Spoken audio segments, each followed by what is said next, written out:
Hi అండి, ఇవాళైతే మేము చల్లచారు చేస్తున్నాం.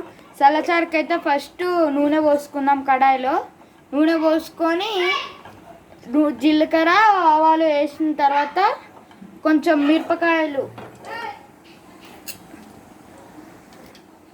ఎర్ర మిరపకాయలు ఒక 4-5 తీసుకొని వేసుకుందాం. ఇది అయిపోగానే పచ్చిమిరపకాయలు,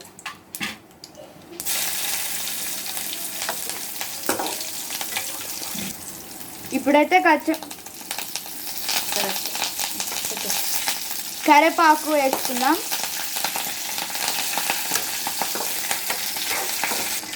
ఇప్పుడు ఎల్లిపాయలు వేసుకుందాం కచ్చబిచ్చ దంచి.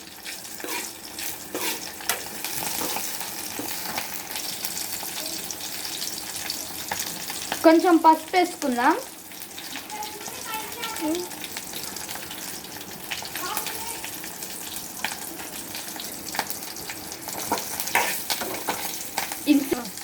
ఇంతసేపు కలుపుకున్న చల్లలో ఇవి అయితే ఈ పోపు అయితే పోసుకుందాం. ఈ పోపు అయితే ఇప్పుడు వేసుకుందాం.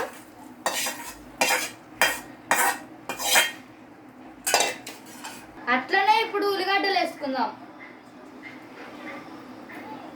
చిన్నగా కట్ చేసుకోవాలి ఉల్లిగడ్డలు. అంతే, మన చల్లచారు రెడీ.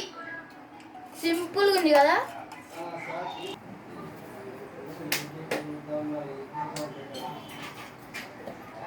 మా చల్లచారు అయితే నచ్చితే లైక్ చేసి సబ్స్క్రైబ్ చేయండి. Please do subscribe.